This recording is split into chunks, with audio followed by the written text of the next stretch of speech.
আসসালামু আলাইকুম। বয়ঃসন্ধিকাল বয়ঃসন্ধিকাল আমাদের জীবনের সবচেয়ে গুরুত্বপূর্ণ সময়, কারণ এই সময়ের পরেই একজন ছেলে বা মেয়ে যুবক এবং যুবতী হয়। তাই আমাদেরকে এই সময় অবশ্যই বাড়তি পুষ্টির প্রয়োজন, কারণ এই সময় যদি আমরা পুষ্টিহীনতায় ভুগি, পরবর্তীতে আমাদেরকে বিশাল একটি সমস্যায় পড়তে হবে। বয়ঃসন্ধিকালে আমাদেরকে অবশ্যই কিছু গুরুত্বপূর্ণ খাবার অন্তর্ভুক্ত করতে হবে খাবারে, যেমন প্রোটিন। এ সময় আমাদেরকে পর্যাপ্ত পরিমাণে প্রোটিন গ্রহণ করতে হবে। 15 থেকে 20% প্রোটিন গ্রহণ করা প্রয়োজন। প্রোটিন কোথায় পাবো? মাছ, মাংস, দুধ, ডিম এবং শাকসবজিতে পর্যাপ্ত পরিমাণে প্রোটিন আছে। চর্বি, এ সময় 30% আমাদেরকে মোট খাবারে 30% আমাদেরকে চর্বি গ্রহণ করতে হবে। তবে দেখা যায় যে বয়ঃসন্ধিকালে ছেলে এবং মেয়েরা ফাস্টফুডের খাবারে খুবই আগ্রহী। এক্ষেত্রে পিতামাতাকে অবশ্যই সতর্ক হতে হবে যেন তারা তাদের ছেলে এবং মেয়েকে ফাস্টফুডের খাবার থেকে দূরে রাখে।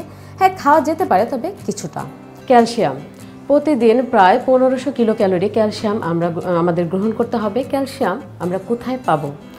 মাছ, মাংস, দুধ, ডিম, শাকসবজি সকল খাবারেই আমরা ক্যালসিয়াম পেয়ে থাকি।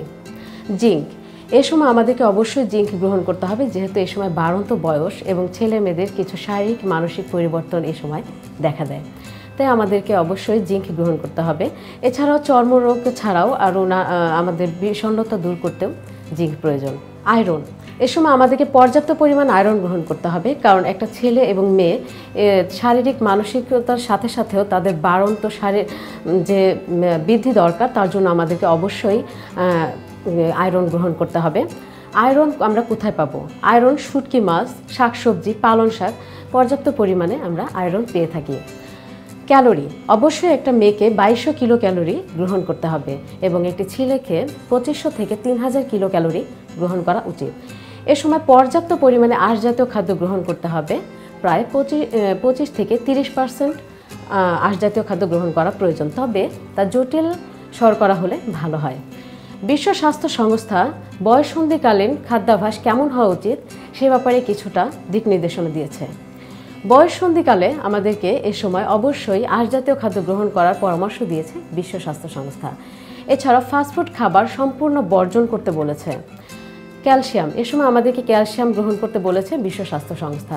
সেই সাথে মোট শক্তির 10% চর্বি থেকে নিতে বলা হয়েছে, তবে তা যেন সম্পৃক্ত চর্বি হয়। আর অসম্পৃক্ত চর্বি আমরা গ্রহণের ক্ষেত্রে ভেজিটেবল অয়েল এবং বাদাম তেল আমরা গ্রহণ করতে পারি। এ সময় আমাদেরকে 10 থেকে 30% চর্বি গ্রহণ করতে বলা হয়েছে, তবে যাদের এক্ষেত্রে এই সময় দেখা যায় যে হাঁটা চলা কম করা হয় ছেলে মেয়েদের, এছাড়াও অনেকে আছে ঘোড়ো টাইপ হয়ে যায়।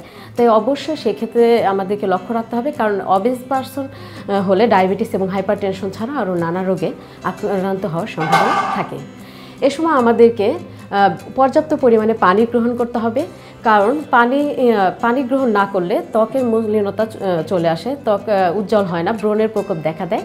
তাই আমাদেরকে পর্যাপ্ত পরিমাণে পানি গ্রহণ করতে হবে। মোট বাড়তি শক্তির উৎস যেমন চর্বি গ্রহণে অবশ্যই আমাদের সীমাবদ্ধতা রাখতে হবে। তারপর আমাদেরকে লবণ, অবশ্যই 5 মিলিগ্রামের বেশি দৈনিক লবণ গ্রহণ করা ঠিক নয়, কারণ এতে দেখা যায় যে যারা যদি অবেজ পারসন হয় তাহলে তার হাইপারটেনশনের সম্ভাবনা রয়েছে।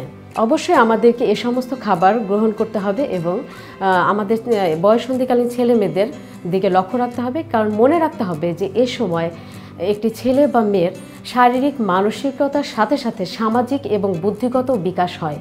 তাই প্রতিদিন রাতে অবশ্যই 1 গ্লাস দুধ আমাদেরকে গ্রহণ করতে হবে, আর পর্যাপ্ত পরিমাণে শাকসবজি তো গ্রহণ করতে হবে, আর উক্ত বিষয়গুলো আমাদের লক্ষ্য রাখা প্রয়োজন।